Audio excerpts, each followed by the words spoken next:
What's going on, guys? It's Garrett and Lincoln coming back at you with the main card of UFC Vegas 11, our commentary, our coverage, and just our general thoughts and context on what went down, what happened. Just to get a little bit of a discussion going, we'll go ahead and start by just talking about how Kevin Holland edged out a split decision victory over Darren Stewart and how Mackenzie Dern got herself a armbar submission victory over Randa Marcos. But we're going to start this video talking about Johnny Walker versus Ryan Spann. Ryan Spann is another Contender Series alumni from 2018. They did not represent last night. Nope. The Contender Series just wasn't there to play. Nope. And the thing is that you and I were rooting for Ryan Spann. I'm a huge Superman fan. So if your name is literally Superman, Spann, I'm on your side. And this is not the first time I've seen Ryan Spann perform either. I really enjoyed his last performance over Smiling Sam Alvey. I really liked that performance a lot. That really showcased a lot of what he had to offer. And Johnny Walker, too. Someone I did not expect to be the doomsday in this situation. Straight up came out and showed out. I mean, this is probably this is a better version of Johnny Walker than we've seen in his last couple of bouts. His last couple of bouts, he didn't have anything there. I liked his instead of throwing his shoulder out doing the worm, he just had a little zen. Yes. Just a little zen moment when he was finished. Yes. Instead of breaking his goddamn shoulder. I was a little upset because Ryan Spann really did seem to have the fight in the bag. In a couple of instances, he dropped Johnny Walker at least twice, to my knowledge. Yeah, it was kind of insane just how it all went down and how – I mean, yeah, right there, knockdowns, 2 knockdowns. He had 2 takedowns on Johnny Walker.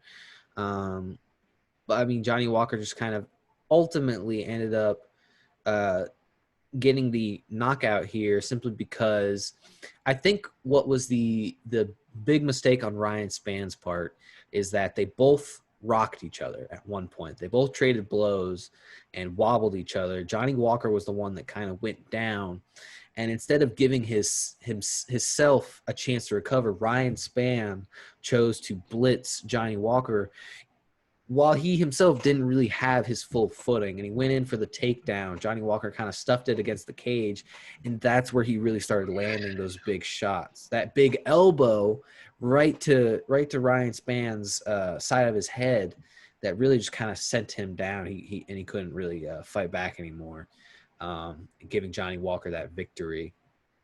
And I was just a little disappointed by that. I was really upset. I was too. Just because I thought Ryan Spann, I really thought he had it in the bag as well. And then I hate sometimes when guys just don't know when to let go of a takedown. Yeah, like when they should just back off, recoup.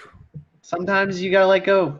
Yeah, it really sucked. And I was also a little interested by the fact that earlier in the night, Dan Miragliotta was giving issue to Mirsad Bektic versus Damon Jackson, giving Bektic shit for delivering blows to the back of the head, and yet didn't say anything to the 2 or 3 blows to the back of the head that Johnny Walker had. Obviously, the elbow that stopped Ryan Spann was to the side of the head. You could clearly see that was kind of on the jawline almost, but there were at least a few shots in there that were a little egregious. And you even heard the corner, Spann's corner, yelling that he's hitting the back of the head.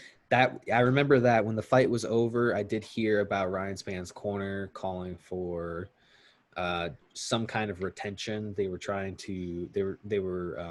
debating the stoppage simply because the referee just didn't call Johnny Walker on any of those illegal strikes.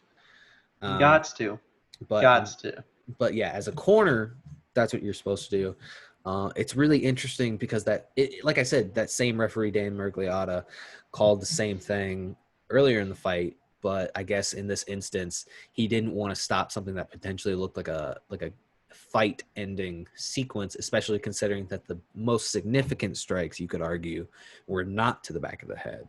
Yeah, that's how I felt, and that's why I was like, I kind of don't like that he didn't call it, but it was a Yeah. fair finish. I mean, this was the first fight of the night, though, that I was also standing on my feet, screaming at the Yeah, TV screen. that's what I Um, was doing too. so I was a little emotional over it, but I think it's just one of those things. You learn from this as a fighter. Ryan Spann's definitely going to learn from this experience. I'm not going to just shoot in when don't get so overzealous. That's a big problem with some of these guys, is that they see the finish, they see an opportunity for the finish, and they rush it. Yeah, you gotta.